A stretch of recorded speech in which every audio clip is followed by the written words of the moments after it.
Welcome to the Comics Coffee Metal Podcast, episode 168.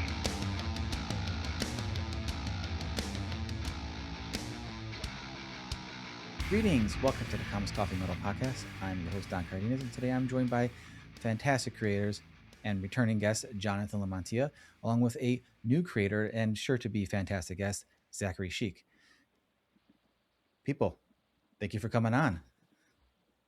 Yeah, thanks for having us. Zach may or may not be. Well, it's okay. I'm sure we'll get into it as the Yeah. podcast progresses. But Jonathan, and you've been kind of helping spearhead a really special project with Zach, and that is the book SKYHAVEN, which I had got the chance to read the first issue, the advanced copy, and it's really fantastic. It's really it really does read like. It doesn't read like this is like Zachary's first comic he's done, and there's a fantastic team behind this, and there's a fantastic just kind of assemblage of talent to help bring this to life, and for a very, very, very awesome goal and reason. And obviously we'll get more into that when Zach's ready to talk about it, but rule of the show goes. We'll get started on that. And I guess Jonathan will be first. Comics, Coffee, Metal. What have you been digging lately? So yeah, I guess this first comics, I've been pretty behind on everything. I do have my buddy next to me. I got a pile of inspirational. Oh, good old books. Matthew Allison. Yeah. Or and the latest Noxious Ruin, and Not Away, Volume 2, which is nice. Not going to be published by Fantagraphics anymore, but he's still working on the third volume. Mm-hmm. And you know what? I'm going to throw in this Spanish edition of nice. Swamp Thing, which is the black and white art. That's the Bernie Wrightson. Yeah. Stuff. Yeah. I mean, which I got this imported like sometime last year. Nice. It was a fun treat to get the black and white stuff. And so, I mean, we've talked about this a bit, but it's been a minute since I was on here last. So I started drinking decaf again. Because I can't really do like that much in the way of caffeine, but so we're doing the Pete's Holiday blend right now, just because of the holidays, and that's nice. And we've got the Collectivo decaf also, and then with metal. Actually got this nice world, which is really it's really nice. Yeah, no, I really love them. I got turned on to them last year, and then also the I don't know if it counts as metal, but the new AFI is really good. Close enough. Yeah, metal adjacent. Yeah. And you know what? I have to give my guys a shout out. The Demon Smoke album that I got to do the cover for. I'm just gonna plug them. Hey, getting to really do like an album cover. Yeah.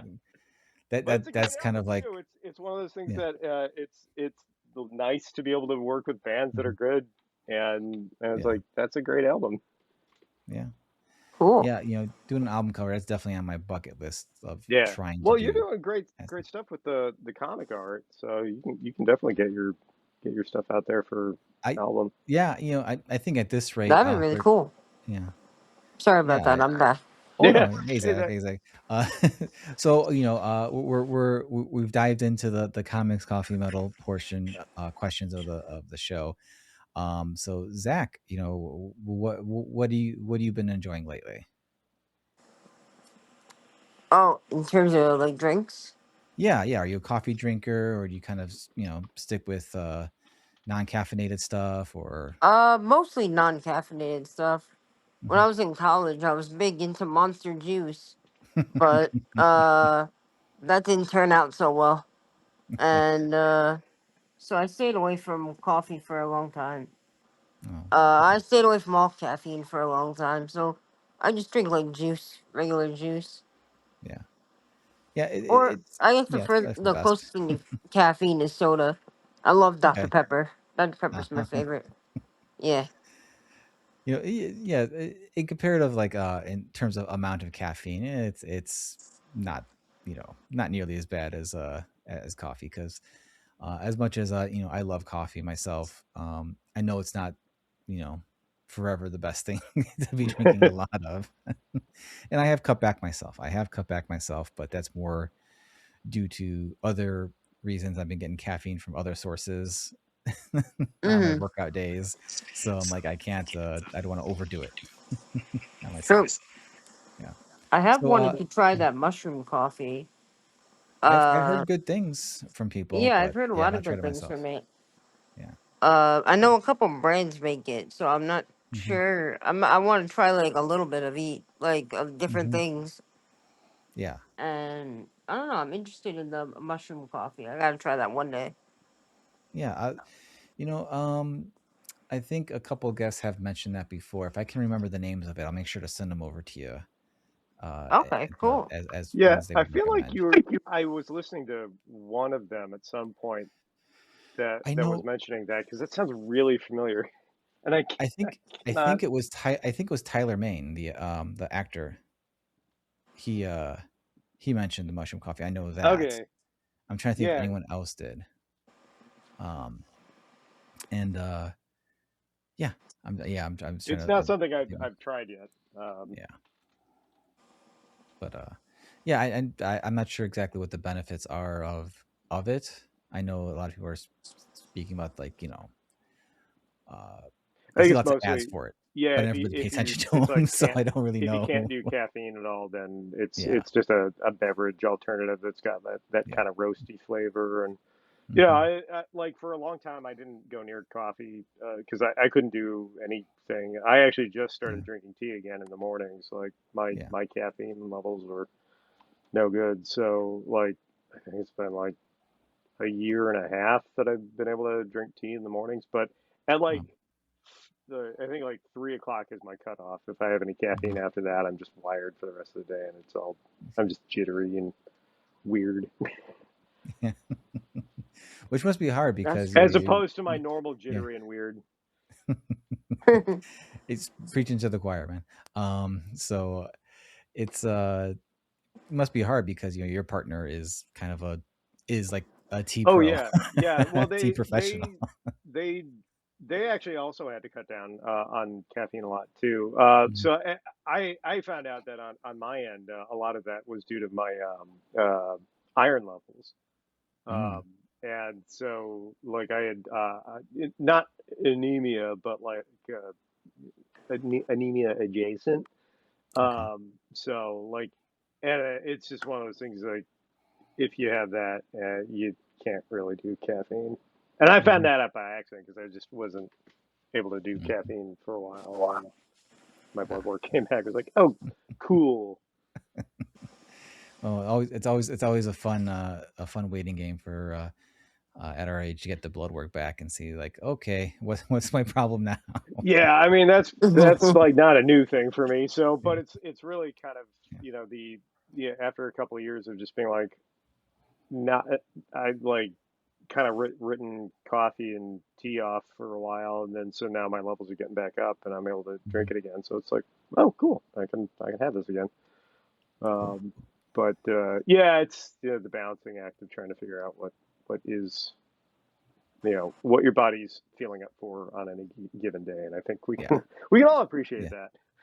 You know, um, I know you've had your own group, your own set of health issues and hurdles and stuff like that. So, I no way a comparison by any means, but like in the past few years, I've been diagnosed with like some pretty severe gout. Oh damn! No, gout's So a thing. Gout's a big deal. and it sucks because Yeah, gout because sucks, man. well, I'm stuck taking basically I'm taking a fairly high dosage of a pill every day that kind of brings my levels down. Yeah. And my most recent blood work a few months ago, my doctor was like, "Oh, your levels, purine, uric acid levels and all that they're right in the middle." And I'm like, "Oh, good." She's like, "But you're taking that every day, that pill?" I'm like, "You're still taking it every day?" I'm like, "Yeah." She's like, "Oh, okay. Well then, yeah, you're gonna need to be on it for foreseeable future." Because if it's normal when you're taking it every day, then it's like, oh, you're stuck with it now.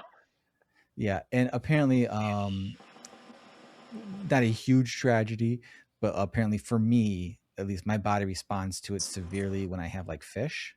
Yeah. But I'm not a big fish person. But like I wasn't like the last big bad flare up I had was just over a year ago, and it's because I wasn't thinking, and I had like made myself tuna wraps every day for lunch. Oh God. And then all of a sudden, like like a week into it, I'm like, why is this my like my knees all swell? I'm like, why? What? I'm not doing because it's like a whole. And then I'm like, oh my God, tuna is like the highest uric one of the acid. highest costs. Yeah. I'm like, oh God, because I don't drink, so I don't have to worry about that aspect of it. Yeah. My red meat consumption, you basically can't do fried foods either, right? Or you have to like really limit them. I really don't do a ton of those anyway. Like, food's my main vice, but it's like any food. Like I'll sit down and eat a whole watermelon, or way too much of this fruit, or I'll eat this entire whatever thing of popcorn or whatever, or all that stuff. So yeah, anyway, but yeah, that's my own minute I mean, hurdle. Don't minimize. I think it's really important not to minimize your health concerns. I mean, that's kind of the thing. Absolutely. If you're doing the comparison game, like that's a no. In art, as in life, don't do the comparison thing. It's all relative. Like that's as worse for me. So therefore, that's the worst it's been. Yeah, that's bad. I mean, getting like if you get a stretch of time where you're feeling good, and then somebody tells you got gout, it's like, well, you had to change your whole everything. You got to take a pill every day. There wasn't a huge change. I just, it really just would flare up when I would be when I know I wouldn't be eating right, Yeah. And being 43, I'm like, I have to eat right. Yeah. That's not a negotiable thing. You kind of have to do that. And, having in the past couple of years kind of taken more weight training and stuff like that, it's kind of corrected itself in like what I have to do to make that the best it can be. Coincides with not going too far off the other end with things. So, but it is what it is. To bring it back a little bit back on track with everything. Zach, you mentioned that you're a big fan of Dr. Pepper. You already seem like a really, really nice and awesome person, but I have to bring up the fact that I cannot stand Dr. Pepper. I'm a pretty big soda guy. I'm sorry, I love soda too. Soda's my first love. Dr. Pepper. I haven't drank soda in like 20 years, but but I as I've gotten older, I realize that it's much less the fact I don't like the flavor of it. It's that when I was growing up, everywhere I loved root beer when I was growing up. Yes, like, that was my and everywhere I would go, like, oh, do you have root beer? No, with Dr. Pepper. Like, no, I said, do you have root beer?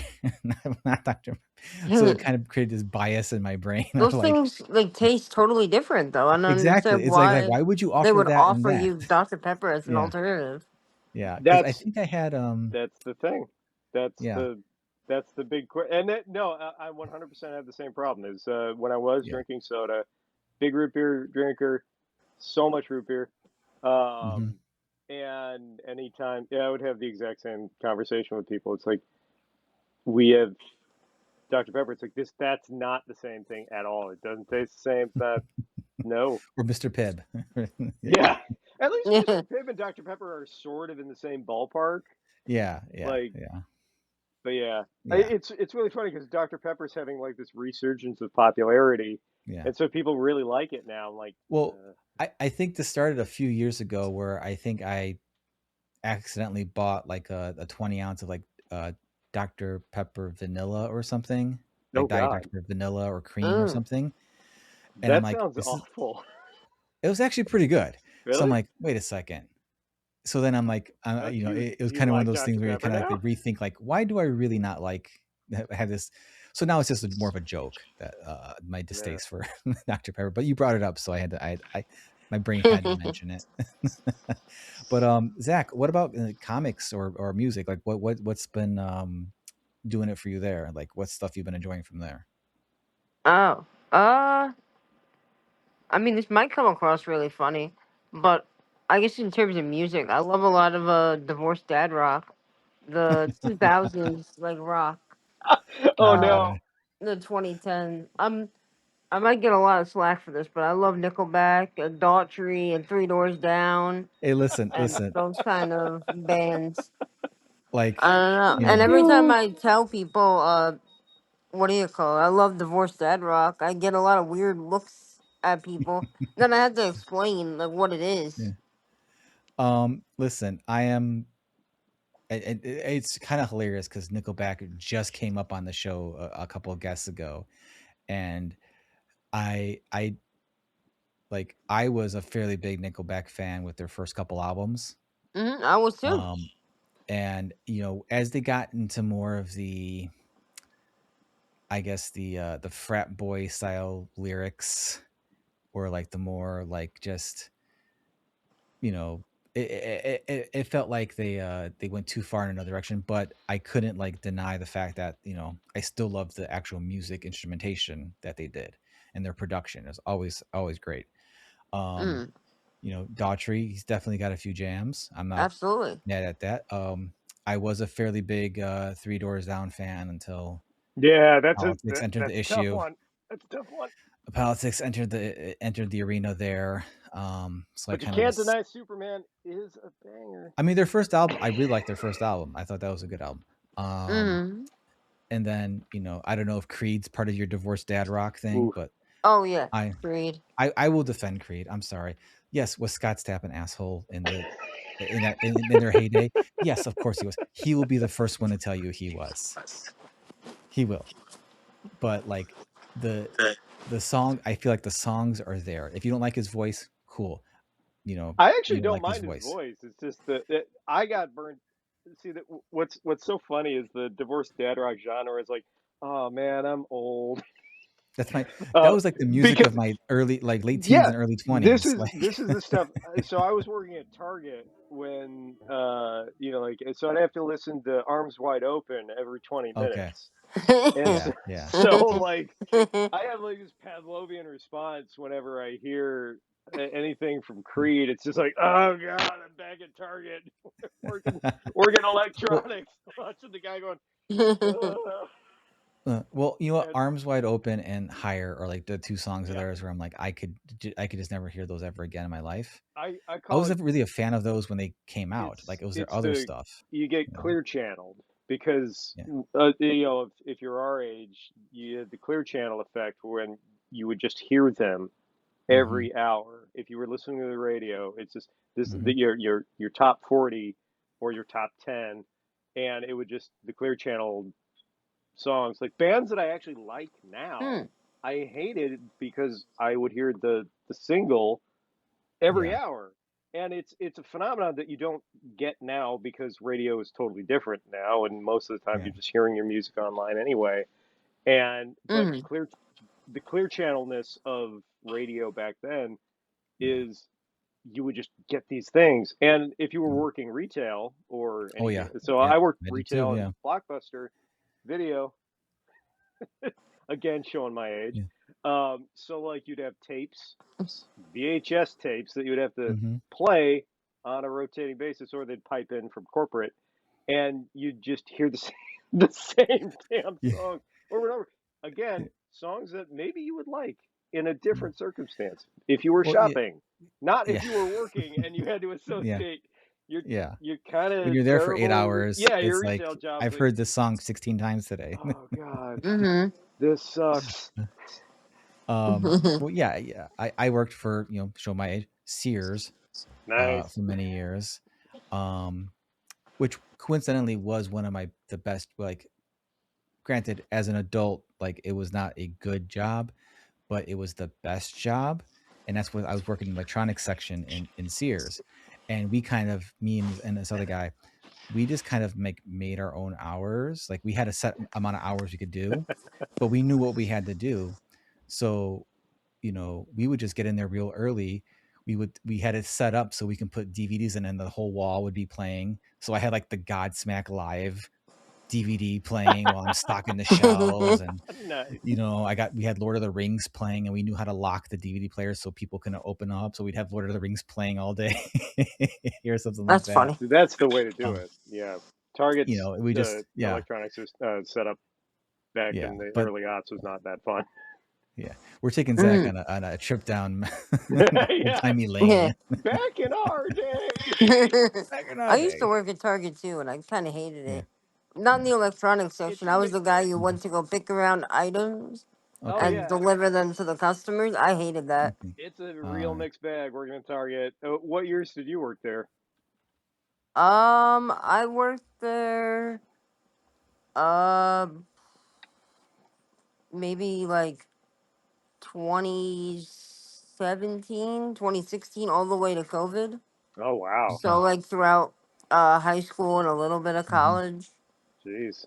Yeah, I was there Uh, and 2000. then what do you call it? I made more money doing the same thing, but delivering the groceries via car to the rich neighborhoods of Yeah. my area using I think it was shipped, and there was like a couple other apps. Instacart, maybe. Yeah, Yeah. Instacart, and get their grocery orders and then deliver to beachfront property to all that, and then I'd get really good tips.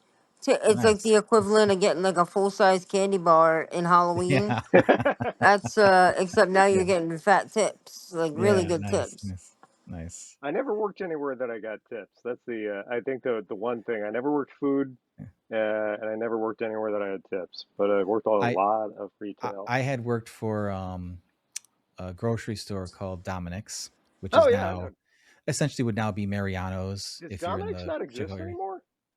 No, I think all I've never heard Mariano's of bought them that. all. Oh, If you're familiar hmm. with Mariano's, like I think Yeah, that yeah. there's like a split in the ownership, and Oh, then okay. Mariano's went and ended up buying up all McDonald's. Anyway, so when I would have to help, like we were told to flat out we couldn't accept tips. But usually you would Oh always yeah, have like the grandma or the grandpa like, oh, here, take this, and I'm like, I can't. They'll fire me. Like I've seen people were legitimately fired over taking tips yeah. No because it kidding. was a Yep, that union was the same job. thing at Target.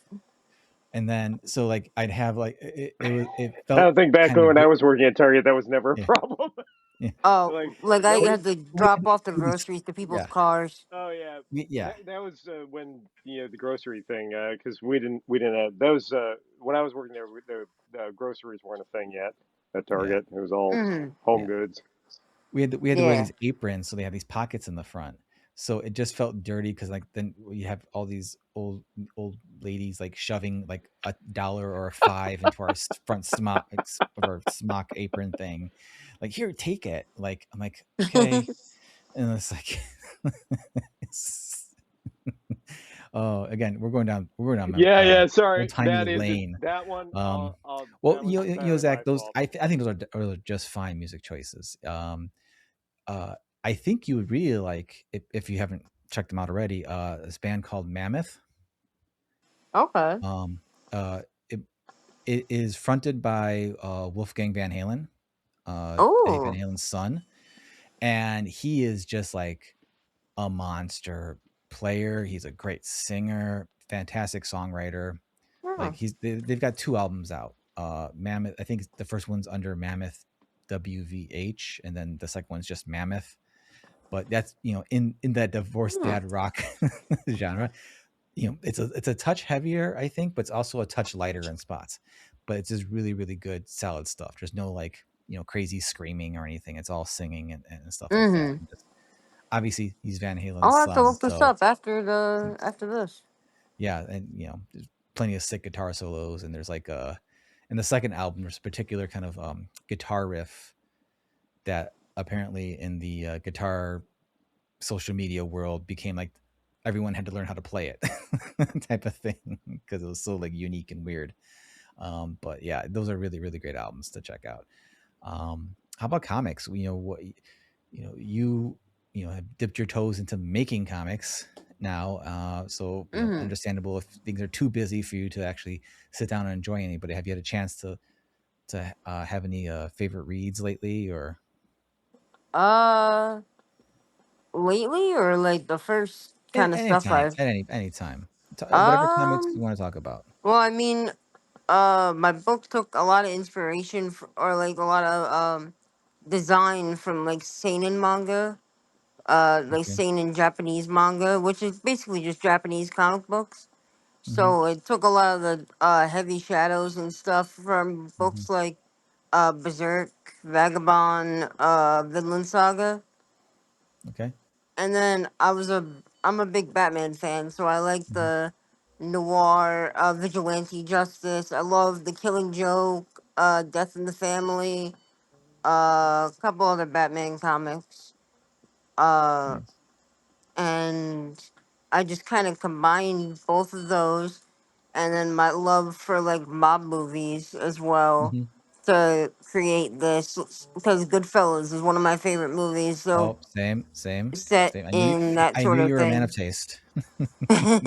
Yeah, Goodfellas and The Dark Knight, the second in Yeah. that trilogy with Heath Ledger's Yeah. Joker. Yeah. That whole like dark noirish like Mm-hmm. city style. Um, and then just combining all that together, gave us Skyhaven. Yeah. And that's a perfect segue to start talking about Skyhaven because, like I said at the start of the show, I got a chance to read the first issue. I thought it was fantastic. It did not read like someone who's new to making comics at all. The story was very, very compelling. The world building was real solid. Um, and yeah, the team that kind of came together to do this is fantastic. But the overall story, which obviously comes from you, Zach, like that was this. I didn't know what to expect. What the book was, I didn't know anything about the book. I just knew Jonathan. I've known Jonathan for years and years, and they're like, I got this thing, you know, and I'm like, send it over. Let's check it out. And I was just like, wow, this is really cool. And everything you mentioned, like just that noir kind of thing, the crime feel, but also the vigilante stuff. That's just you know so apparent on the page. I keep looking over at the cover that I have on my other screen here, It's so good, and right? yeah, Greenwood's work on there is fantastic. And I I should, was also yeah, we should give a shout out to Justin Greenwood, the artist on the book. yeah. They did Oh yeah, he did a hell of a he did job. so good. Yeah. And Buddy and former guest Crank, Yeah, doing the letters. I love Crank. I love Chris. He's always does fantastic work, and he's also over long. I should have had him come on if I you had know, thought about it. I should have forced I him to come on the I show. would have invited everybody on, Yeah. but I was like trying to get like It herding could be cats. unwieldy. Yeah. It can be unwieldy. It's herding cats. It's all But herding cats yeah, with no, creatives. just Russ Wooten did Yes, Russ. the logo, incredible logo, and Brad did the color. Brad Simpson did the colors for the cover. Nice, Um, nice. So this book came about through Nick's wish, and Zach. I didn't want to speak out of turn with how much information you wanted to give out about what you've gone through and stuff you've done. So um, you know it's entirely up to you how much you want to talk about all of that. But um, you know, what I would want to ask right now is where did the main germ of the idea for Skyhaven? Like when did you first kind of like have this in your head and you're like, oh wait, this is a story I want to write? Like when do you recall when that kind of happened for you? Um, I would say maybe last year or the year Hmm. before. Uh, Okay. I can't exactly pinpoint when it Yeah. was. I just remember being in the hospital and working with some of the artists and stuff here, Hmm. uh, and just coming up with ideas Hmm. and watching all the mob movies and stuff. Because I had a lot Hmm. of, I was sick for a while, so I was in the hospital for a while, and I came up with, oh, I just watched movies a lot, Hmm. and I rewatched Goodfellas, Casino, The Irishman, all the a couple different Scorsese movies, just watching stuff. Batman. I rewatched like The Dark Knight and like Batman Begins and Dark Knight Rises. Um, all of that put together, I think I just wanted to write something. Hmm. Because I had so much free time. Because I was stuck, kind of in Yeah. the hospital doing nothing, and I I want to say it came up then, and then just kind of went like in every direction there. Originally I wasn't even gonna write something based in like a sort of reality. I was gonna write more fantasy, but Hmm. I like the reality idea of it better because I, even to this day reading it, I feel like this is something that could happen Yeah, for in our sure. world, and I liked it, and I wanted it to feel very grounded, very Hmm. possible. Awesome. Awesome. So at some point, Jonathan enters the picture and kind of starts. Uh, would you officially say, Jonathan, that you're like the official like editor of the book, Yeah. kind of spearheading in some of the things, or is it more of a that's the closest comparison to what your role ended up being? It's a little it's a couple of Honestly, different. I think it's beyond editor. I think it's project manager. Yeah, yeah. So I credited. I have a couple of different credits in the book because I was wearing a few different hats. Zach, I mean, so do you mind if I tell the scope of the project then, Zach? Yeah, sure, go All right. ahead. So on my end, I got contacted early in December of 2024, 2024, Hmm. by Jordan DeWild from the Rockford Arts Council. And it was just a nice little like, hey, how you doing? I am trying to get in touch with artists who might be interested in working on a comic book for a Make a Wish style charity named called the Nicholas Ritchell Foundation, or Nick's Wish. And so Nick's Wish, like Make a Wish, takes uh, uh, young people. The Make a Wish program cuts off at a certain age. I want to say it's. I'm not going to say it because I'm going to be wrong, but they cut off at a certain Hmm. age. Basically, there's an age limit, and Nick's Wish was developed as because Nick befriended somebody in the hospital when they were being treated for cancer, and they found out that they were a recipient of a wish from the Make a Wish Foundation, but Hmm. Nick didn't know what they wanted, and so they were just sort of trying to figure out what they wanted, and then they found out that a friend uh, in the wing that they were in wasn't eligible for the Make a Wish Foundation. So they found out that uh, they that you could age out at Make a Wish, Hmm. and so Nick was like, "Oh, I know what my wish is going to be. It's to grant this person's wish." And so that kind of developed through his mom developed Nick's Wish to help uh, people who had aged out of the program, and so they cover that age group, I think up to like 24, 23. And again, I'm probably wrong on the dates, but so that was, my introduction to Nick's Wish, and they're like, we're looking for an artist for a book, and I'm like, I'm probably not your guy because I don't really do that. But I mean, let me know what the info is, because they've seen they saw my work. I do illustration, and I dabbled in comics. I have done some sequential art, but it's not really like my thing. Yeah. But I love, connecting people, and I love talking about comics. So I met with Jordan and Mike Mike Barr, who was a volunteer with Nick's Wish, and they told me a little bit more about the project, and then they introduced me to Zach, and Zach had an idea for the book, but as it turned out, he didn't really have a script. And so, like Don, like from doing shows, Hmm. a lot of the times you'll get people, coming to your table. It's like, oh, I've got an idea for a comic. It's like, well, do you have a script? It's like, no, I don't. And so it's like, well, you need a script. Yeah. And so at that point, I was like, well, I can't really do anything on the art side, but I can help you.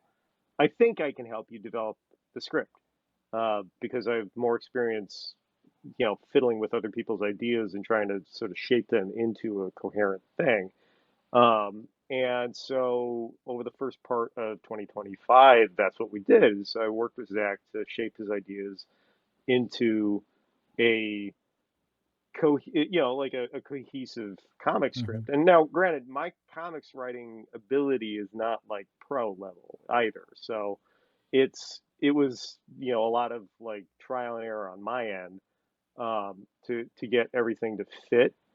And but it was a cool learning process for I mean, on my end at least. I know it was a lot of work on both for Zach and myself, because it was, we had weekly meetings and then biweekly check-ins with Nick's Wish. And it was project management and, in a sense, editing, but it was a lot of just sort of just checking in, like, hey, what are your ideas? Like, Yeah. kind of just going over stuff, like, what do you think of this? And I was like, well, like this, okay, if you're going to introduce this idea, it has to be paid off this way. And so it was cool, and it's not, there's been a big discourse yesterday about, comics timing and deadlines and, Hmm. payment, Yeah. and all that. And it's really hard because this is a book that was really out of the norm with comics. It Hmm. didn't exist in the usual thing. We had, there wasn't a deadline. It was just like we're able to do it in our own pace. We wanted to get the script done as soon as possible so we could get an artist on board, because once we got the script to a certain point, it was like, okay, now I got to find an artist. And I found an artist, and they started working on it, and then they had to drop off. And they were really good, and like I really liked what they did. Zach really liked what they did, and Yes. they That took the wind out of our sails yeah, and when it they was dropped it was out. It but was kind of sad.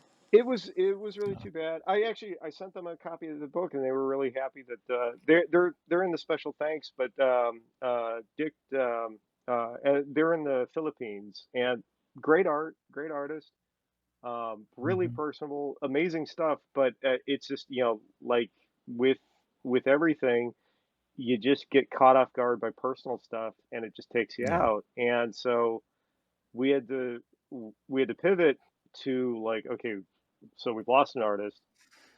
I got to tell Nick's Wish, like, hey, by the way, we have to find a new artist. And so let me let me get in touch with a couple of people, and I reached out to a few people. Like, I had a short list of folks that I wanted to see what their availability was, and Justin was very high on it, and thankfully his schedule lined up. And honestly, I can say that I edited the book to the best of my ability, but Justin did a lot of heavy lifting with the editing, because he was able to come in.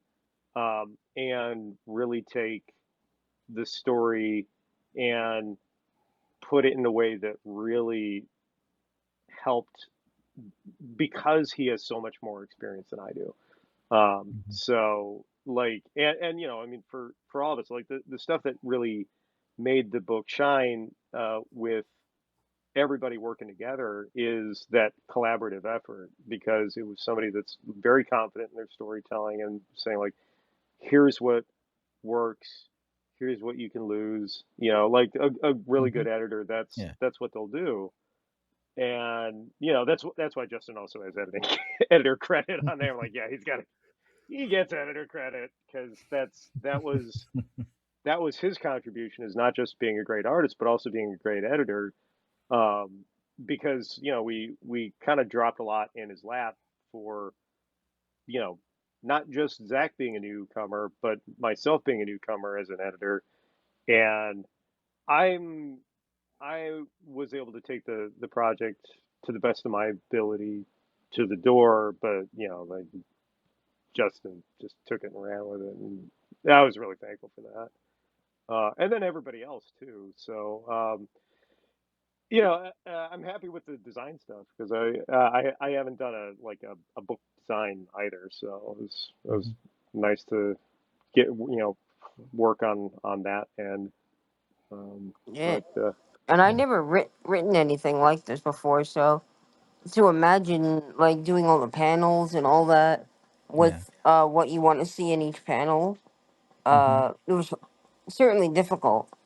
And to have Jonathan and Justin both like taking my minimalistic thing because I wasn't sure what I was doing and like blossoming it, it turned out very well. Well, that, in terms of, I don't know, Justin, aside from, people who I do know who know him and say nothing but nice things. And I know Jonathan, like, it's no surprise to me at all that they were, you know, just incredibly supportive, and very much like a mentorish type yeah, yeah, of thing. And that's the, one of the most beautiful things about comics is that, like, you know 99.999% of people who make them or love them yeah, and want to make, if you're going to make one, you want to make a good one. And so everyone wants to, like, do their part.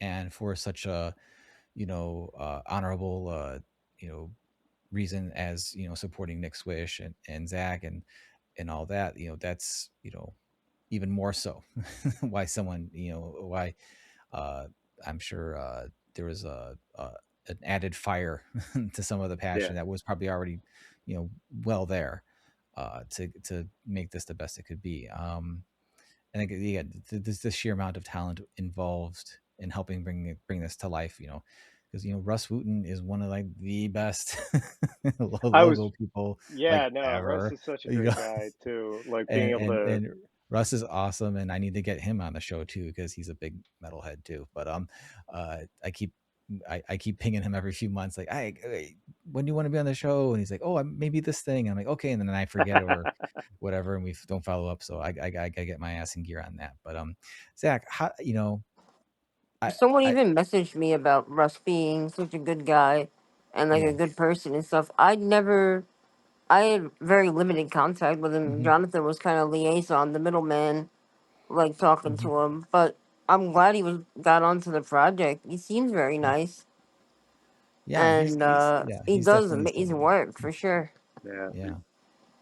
Yeah, and he's someone who's dealt with his own issues, getting suffering a terrible accident, getting paralyzed when he was younger, and dealing with all the stuff that comes from that and all that. And so I'm sure he had a lot of you know uh feelings of, like, yeah, I know, I know exactly what it's like, having to overcome a lot of stuff to get something done, to get this creative thing out.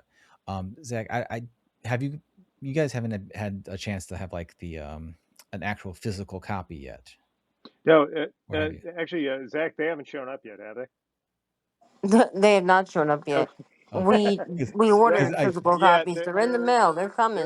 They're somewhere. I did Okay. email the printer last Okay. night. I haven't got an email yet. They're really good. I love my printer, but the getting the books and the like them letting me know when they're going to show up, that's the little spot that is Yeah. not my favorite part. Because Because yeah, what I when I yeah. order my sketchbook, they're like really great on the front, and then all of a sudden they just show up.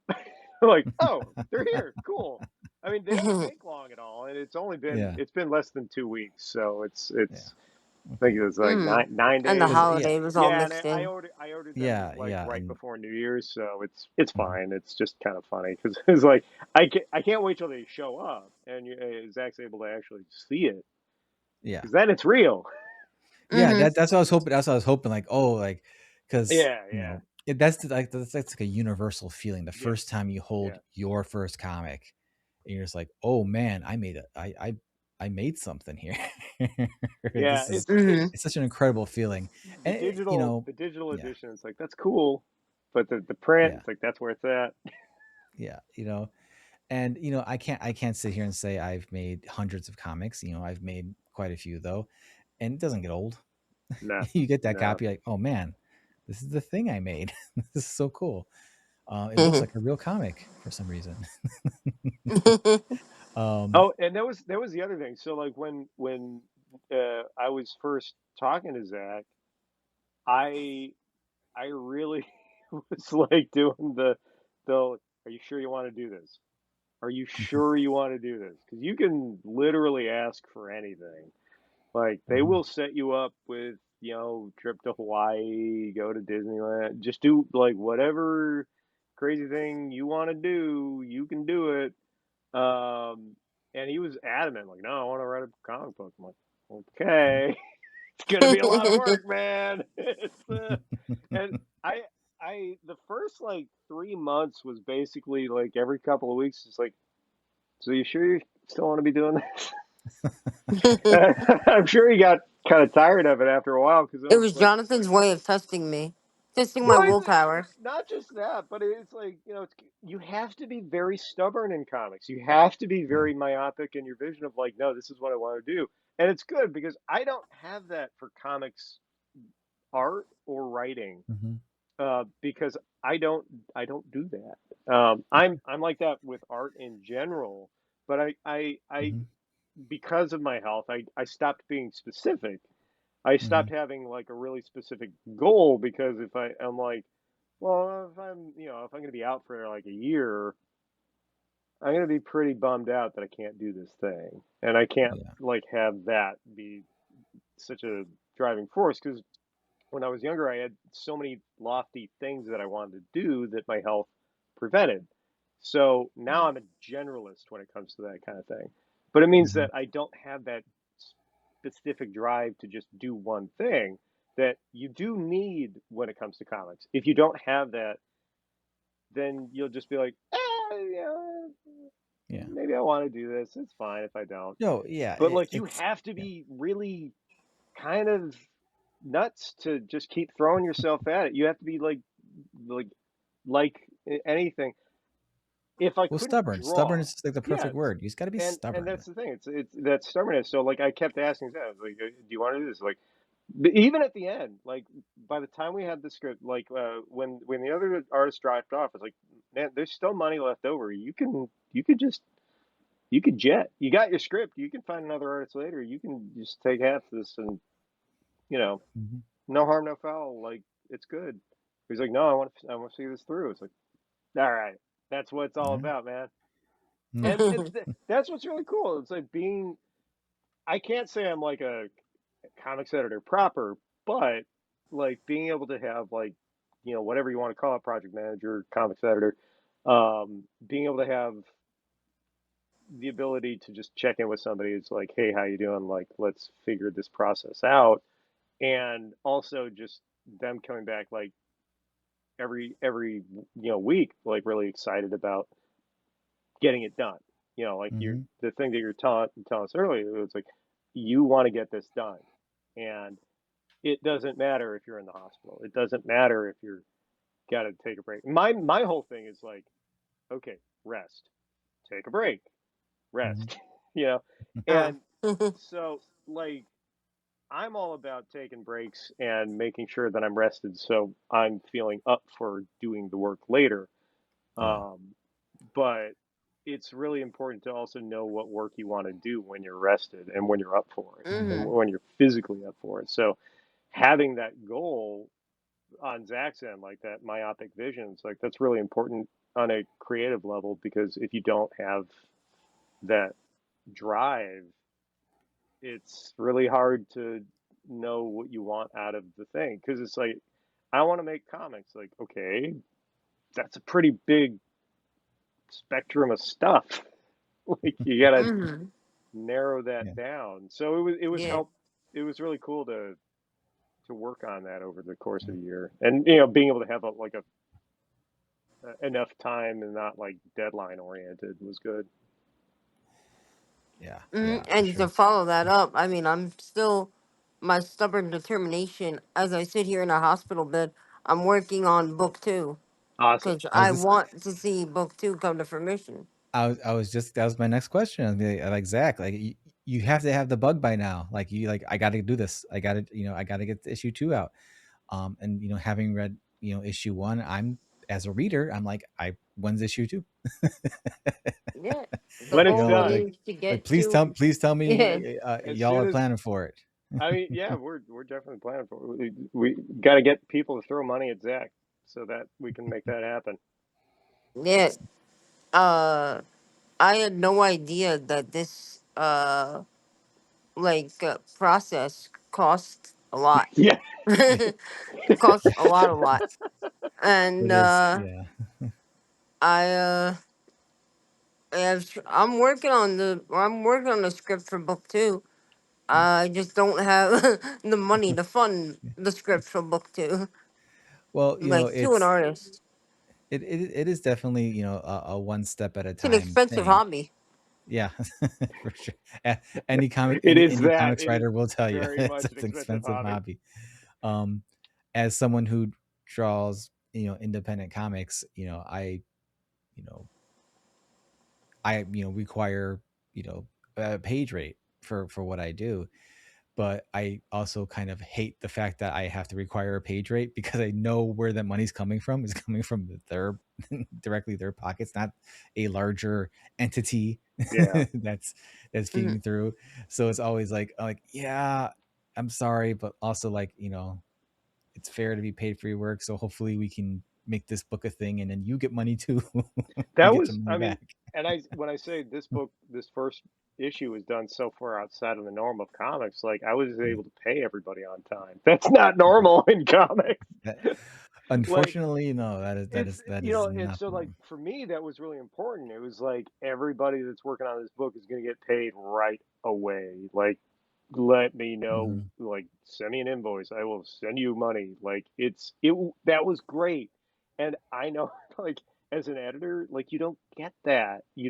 Hmm. You don't get to be like, oh yeah, we can just pay you right now. Like, Yeah. as soon as you've done the work, or like, you know, half up front. Yeah, here you go.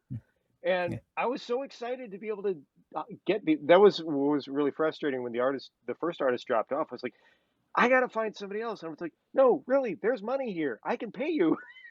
Like, it's not like the best money, but it's still like it's a rate. Yeah. It's Yeah. not a bad rate. Um, Mhm. and but yeah, like so I had to, like I put together the budget sheet for Zach to let him know like what the reality of the book was, and it's tough because it's like this is how much these things cost, and it is important to recognize like for a newcomer that these are the stats. But it's like, yeah, you get sticker shock. You're like, oh Jesus, Mhm. this is what everything costs. Um, Yeah. because that the other aspect of it is like this is a wish that is supposed to be sort of like not having the reality of finances involved. Like Mhm. you don't A discuss. wish. Yeah, it's like There's not and reality. It's not supposed to right. really So it factor was into that. it was really tough to not, because I'm a very practical realist kind of person when it comes to that kind of thing. And like, Hmm. throughout the process, I'm like, well, this is going to cost a certain amount of money. And Mm. Yeah. like, I had to kind of like shuffle that to the back until we were done with the wish portion of it. Um, Hmm. but the reality, I mean, the reality of comics is that they cost money, and so it is tough when looking at issue two. Um, I've been having to have that conversation with Zach, is that like it is going to be a lot different for issue two, for the process, because Hmm. there was stuff that we didn't have to worry about, or he didn't have to worry about for that. And I honestly, I hope that issue one is successful enough that it gets enough interest that people will want to fund issue two. Yeah. Uh, Yeah. so fingers crossed on that one. Yeah, I think I it's a good enough second book. that. I hope. Yeah. And now Uh, I had to open another new bank account and break every piggy bank. And start saving for book two. well, Zach, as you're approaching book two, how's your confidence level in terms of writing the script feeling now? Versus you kind of had like the crash course of taking the idea and forming it into the script and all that. How you feeling approaching the second the second script? Um, I mean, I feel a little better. I'm not super confident yet, Hmm. but right now I'm just kind of turning small ideas into little script things and then imagining it on paper by drawing Hmm. out what the panels would look like. Yeah, it's a great Uh, way to do it. Yeah. but I mean, I'm not super confident. Hmm. Because again, Jonathan and Justin definitely helped me there. Hmm. But I think as we do more, or as I do more, I'll get more confident. This is well, I guess this is only book two, Hmm. so I am a little bit more confident, but I'm Yeah. not at that like high level.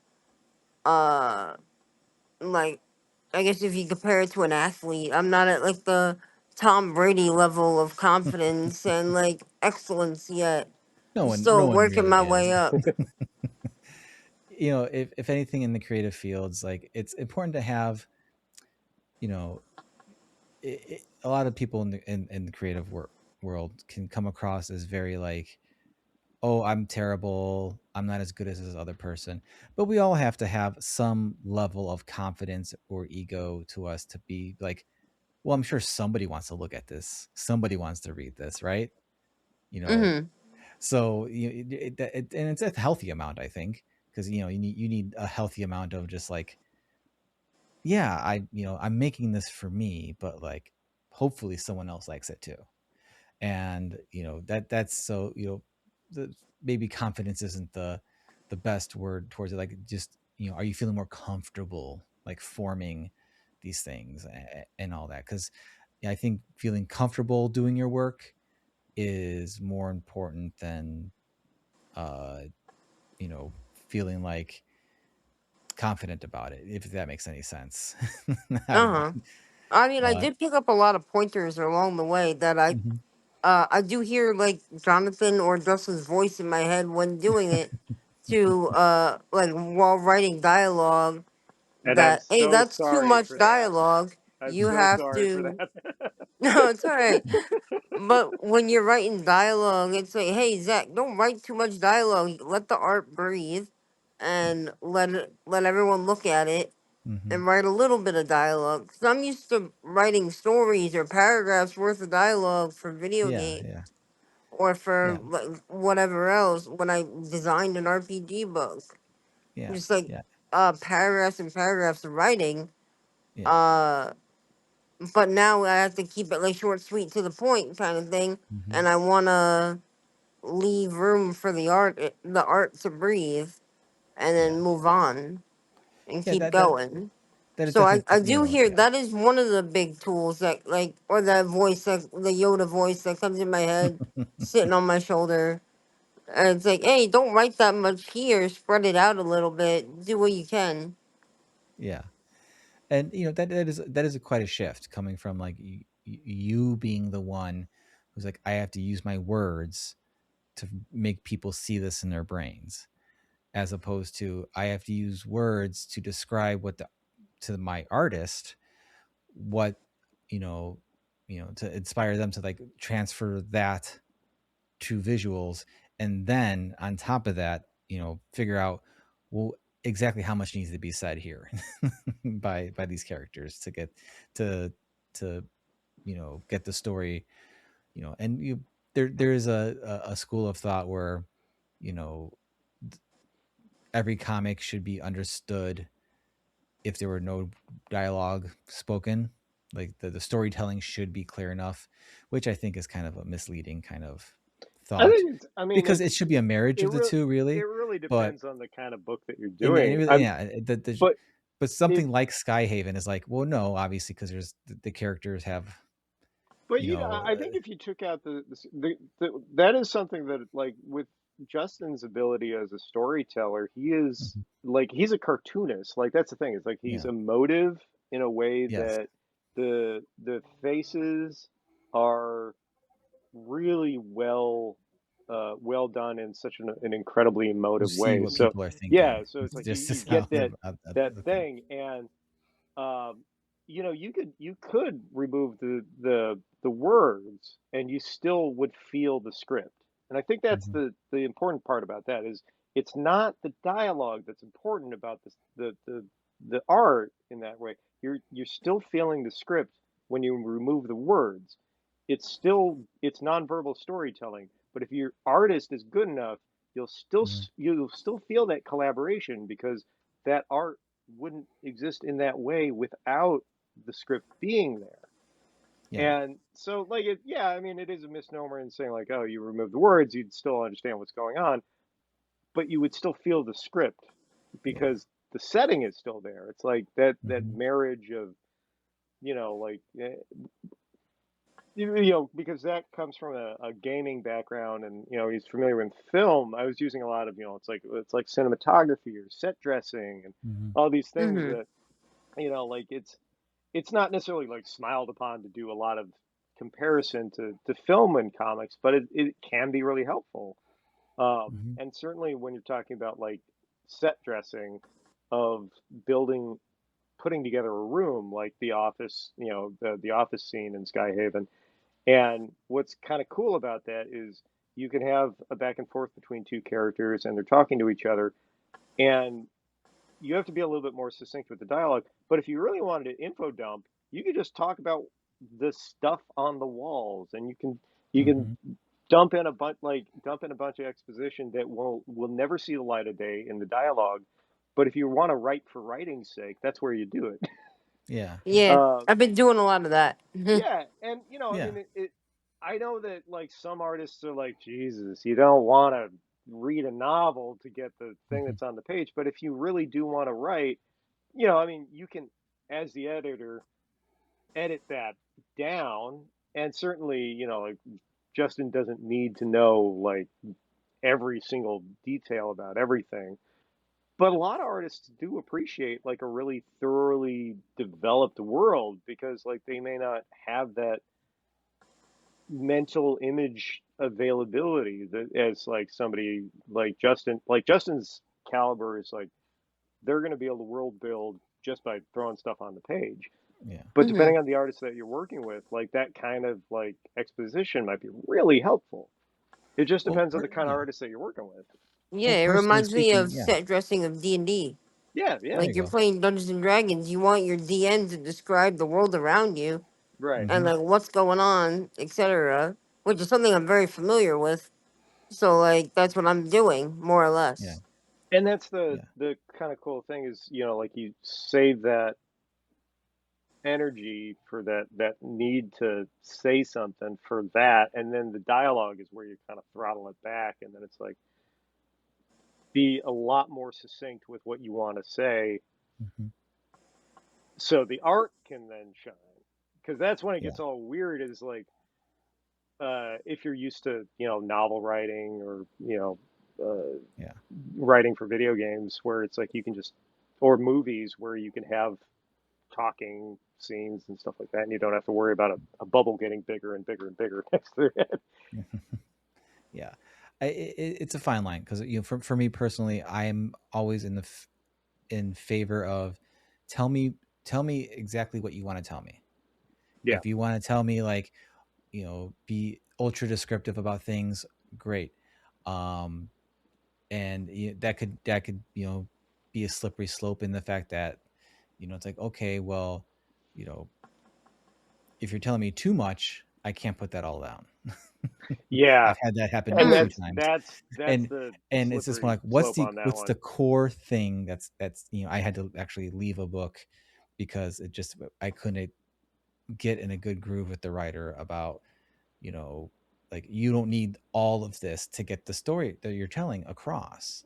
Like you have to trust the reader and yourself that you don't need all of this extra stuff actually within the book in the panel. It actually makes it feel too crowded. But I'm also a fan of like, give me the lore. I want to know because I'm going to vibe Right. off of it. And I'm gonna I may not need to have to draw to bring like a Dungeons and Dragons aspect to like any ancient artifacts or whatever you mentioned or whatever, or any like weird settings or happening, like if I'm not drawing that exact thing or like having to show all of it, but I get the vibe of it. So I'm like, okay, I know what this place feels like. So then that's my job to convey that. So yeah, it's definitely a learning curve, but as Zach, as I'm sure you've learned and are continually learning, and Jonathan knows, and anyone making comics knows, there's more than one way to do it. It's just finding the way that works best for you and how that works with your artist. And I'm really hoping that all things come together for issue 2 and all that. But before I let you both go, because I want to keep everybody too long, there is a new aspect to the show. I'm tossing at the end of there, and I kind of gave you guys a little heads up on it. And that is, I'm following through with this mantra of just do the thing.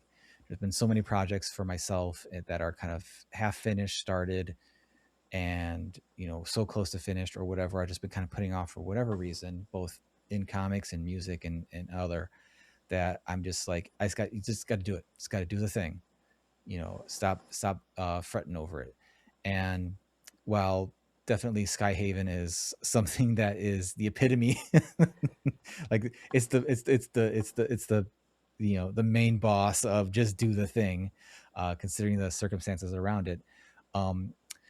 Is do you, either one of you folks, have a time where you're just like, I have to just do the thing, and you did it? And what was that? Ooh.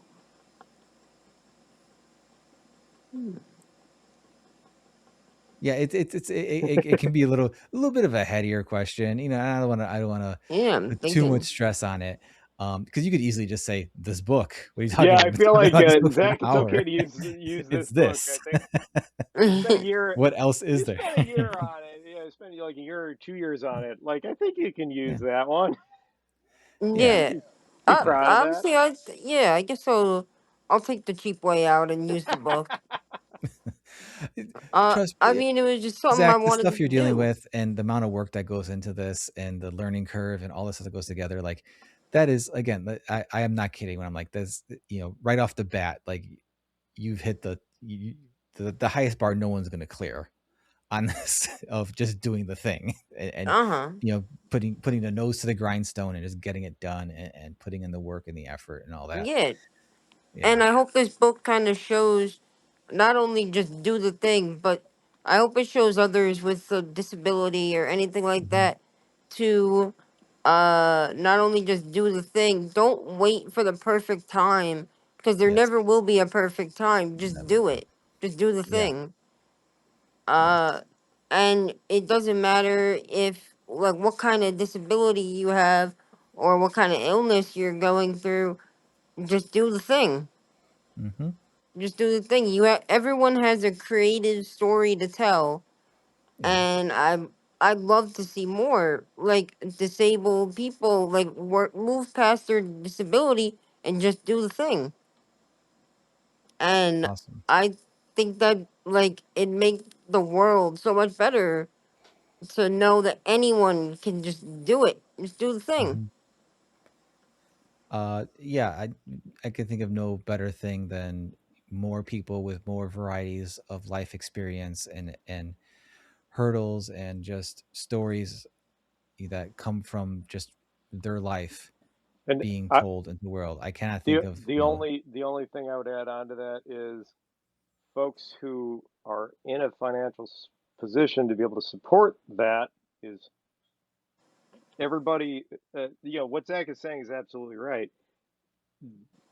Those people need support because yeah, those dreams, those wishes don't get done without support. I think it's really yeah. important. The thing that's really the it is a collaborative effort to get that kind of thing done because people with disabilities need support to be able to complete their dreams. It's like Mhm. you can want Mm-hmm. to do a thing, but you need to be supported in that effort. Absolutely. And I'm a big advocate for like, yes, absolutely follow your dreams, but people need to be able to help people with that because there are so many people with disabilities, with uh, chronic illness that have the drive, but they don't have the support, whether it be Yes. financial, whether it be just general awareness of these things. And it's like it's not for lack of trying, it's for lack of support. Hmm. And that's the thing that's really tough because like I'm old enough that I'm very cynical. um, and I don't get the warm fuzzy anymore when I hear that. I get a little bit angrier that I know that it's not that easy. I Yeah. want it to be that easy.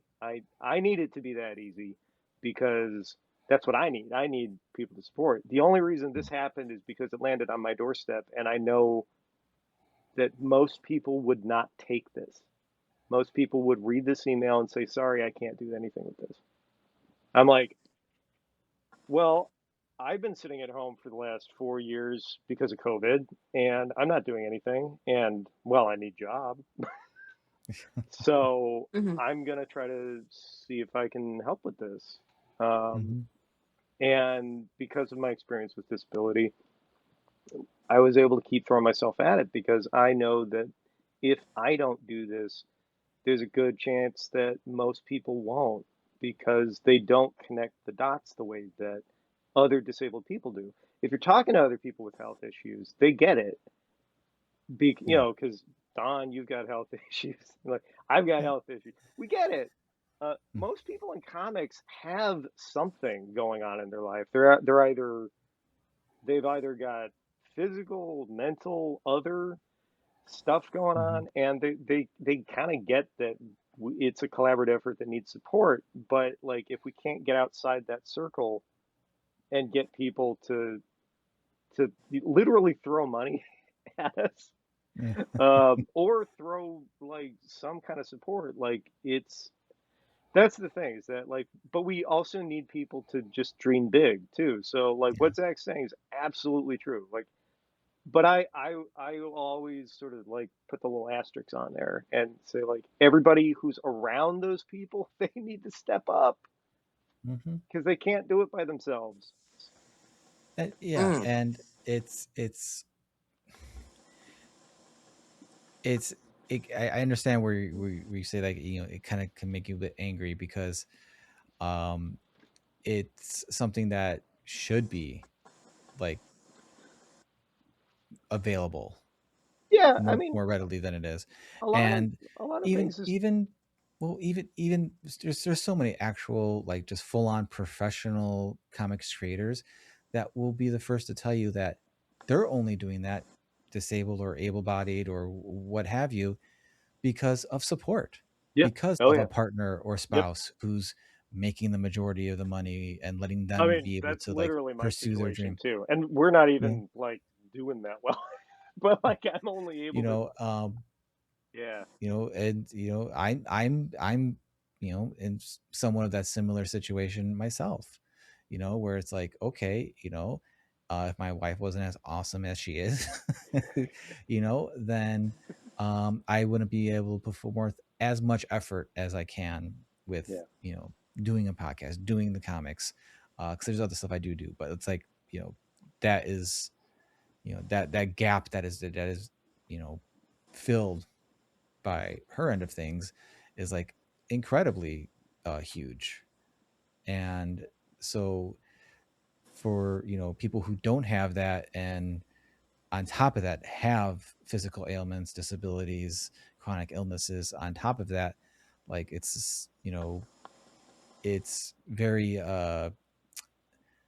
it's very easy for them to get discouraged, and to not do their thing. So, I think what the back and forth between you and Zach, like the dream I mean, big, it's and really, you people need to around have them, both hey, things. like, You need to have what Zach is saying. Like you need to yeah, have that like follow. Like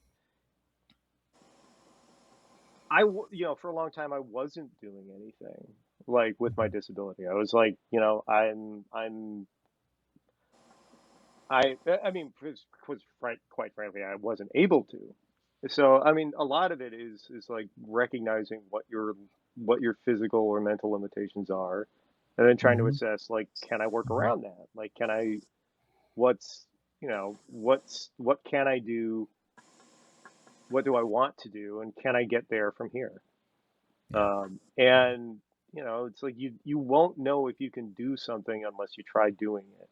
mhm, And maybe it's incrementally, maybe it's having to be creative about the thing that you want. I think I've talked to you about like working small, like doing yeah, yeah, the you know the sketch cards instead of a whole 11 by 17 page, like mhm, especially with ADHD. Like if you've got ADHD, doing anything is a nightmare. yeah. Mm. Yeah, that was one of the things that I had to like really reframe for myself, because being a father of two children, like, my work schedule for trying to get comics was very like uh piecemeal. So Yeah, 2 hours here, hour here, 2 hours here. And I got a lot of stuff done because my brain was like, kind of like, okay, I have that. And yep, then before I had time to like, for the dopamine that I got from, starting work, faded away, I had to like move along to something else. And then, now both my kids are in like full-time school. So I'm like, oh wait, I have like 6-7 hours straight to do things. That was a huge Mhm. adjustment for me, and then figuring out like, you know, you know, I think all of us have this idea of, or hear this idea of like, man, I pulled an all-nighter, or I worked 12 hours on these pages, or I did all these things. And not everyone is built like that. Not everyone is most productive like that. yeah, I ended up, once I finally got my shit together, being the most productive when it was, I wasn't spending all that time solely working. But when I was working, I was getting it done. And then when I knew that I wouldn't be able to, like,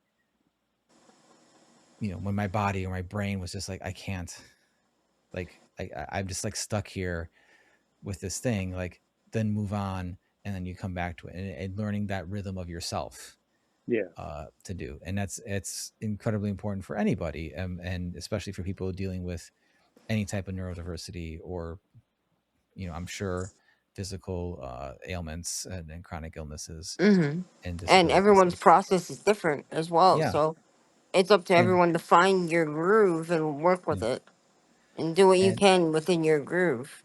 exactly. And getting something done is better than getting nothing done. Mhm. Like, oh man, I only worked on this Absolutely. but page for an hour today. I And it's like, well, that's an hour more than zero. the thing that I also wanted to like, I was really trying to instill this with Zach, and I want to say this to you too, Don. Like, I think people especially in writing, Mhm, art, it's different, but it also mhm, depends on how you visualize things. doing nothing might not actually be doing nothing. If you're thinking about a thing, if you're Oh yeah. processing it, like you may not be doing it in a way that you are actually producing it on the page, on the computer, whatever. Mm-hmm. But if you are thinking about it, if you are organizing your thoughts about it, you are doing something. Mm-hmm. And with writing, especially, and this is what I like, I kept telling Zach this, because, he's got to go to the hospital every, whenever he needs to. He's got to have Yeah. treatments. Like, you know, you work when you can. Mm-hmm. And if you're not able to work the way that you want to work, think of what you want to be working on. And with writing, thinking about writing is still writing in its way, Mm-hmm. because you can be doing character develop in your head. Like you just Yeah. have to reorganize what you are bringing to the story, because a lot of the creative process doesn't happen on the page. It doesn't happen on the computer. It Mm-hmm. just happens in your head. Like, so Yeah. I've got a logo thing that I'm working on. I didn't, like I'm not doing all this logo stuff, but now granted, this depends on the type of, visualization you're able to have in your head. Mm-hmm. I've been thinking about like how this logo will look for the past 2 weeks without drawing it at all. So I'm like thinking about, oh, how is it going to look? Mm-hmm. And Yeah. that's one of those things that is for some people that methodology doesn't work. You actually physically need to do a thing. Yeah.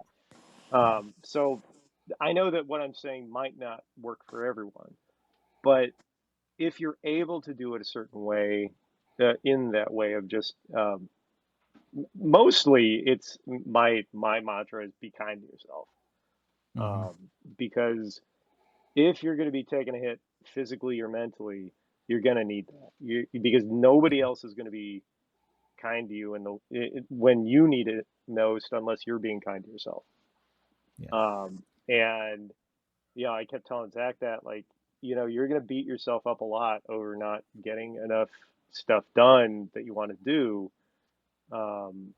And you have to be kind to the work that you're doing, just staying alive, like Yeah. just getting through the day, putting, like dealing with whatever you're doing with your kids, like any of Mm-hmm. the horror show of the world, you know, being creative right now sucks. And I think it's really Yeah. important to recognize, like, it's very hard to be creative while you're dealing with anything, let alone physical or mental distress.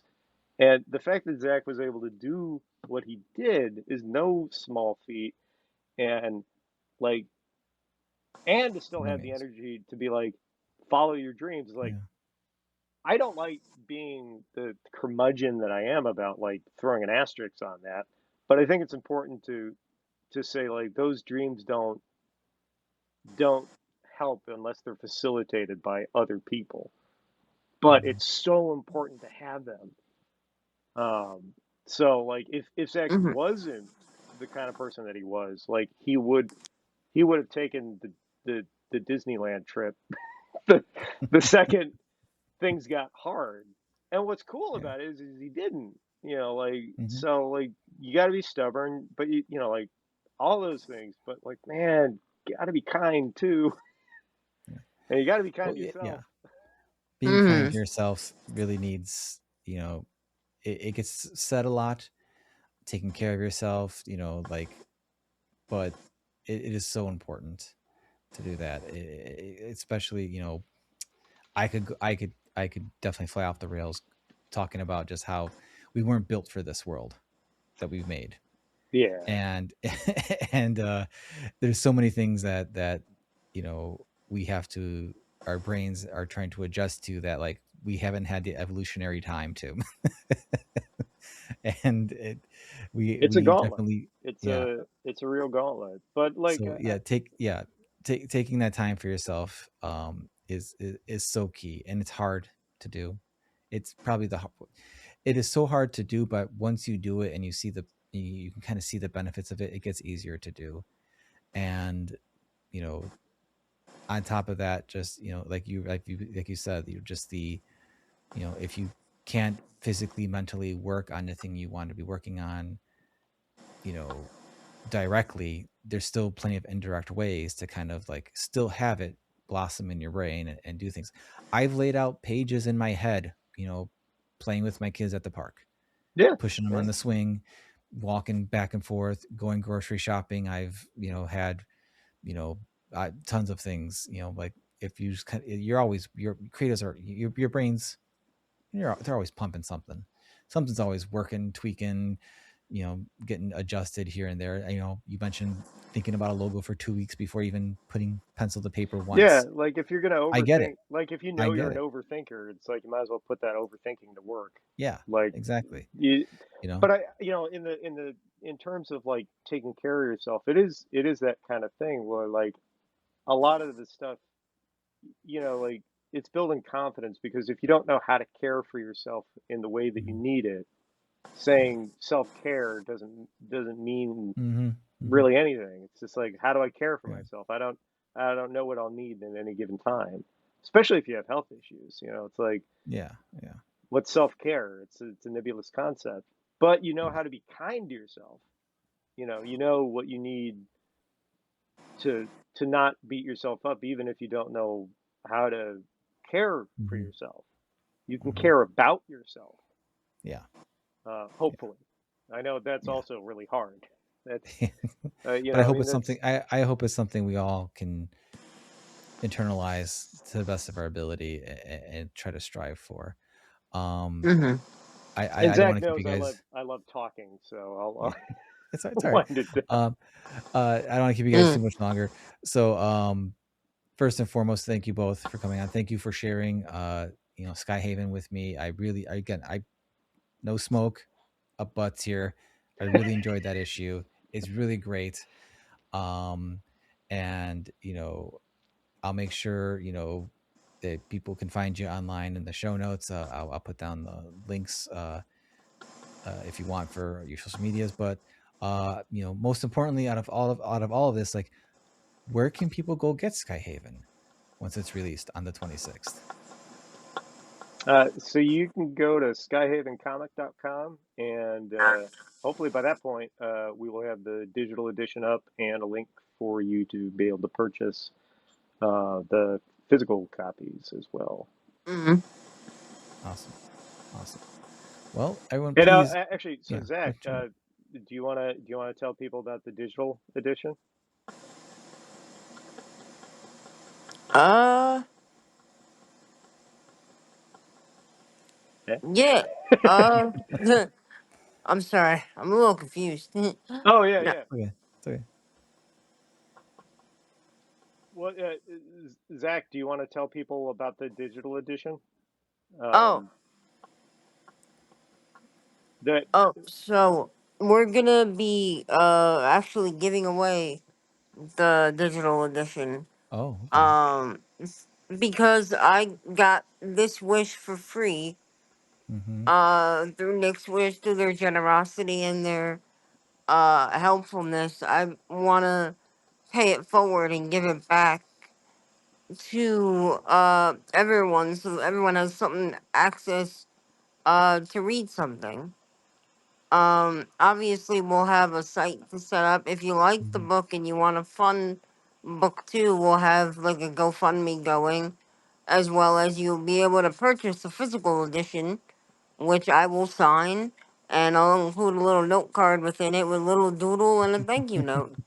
That sounds awesome. That sounds awesome. And Obviously, I can't doodle to the extent of Justin or Jonathan or anyone else, but I'll draw you a little doodle. I'm not. it's It's from it's something. from I you, didn't the know they were going to creator. come with a doodle, Zach. I want one I'm now. gonna try my best. All right.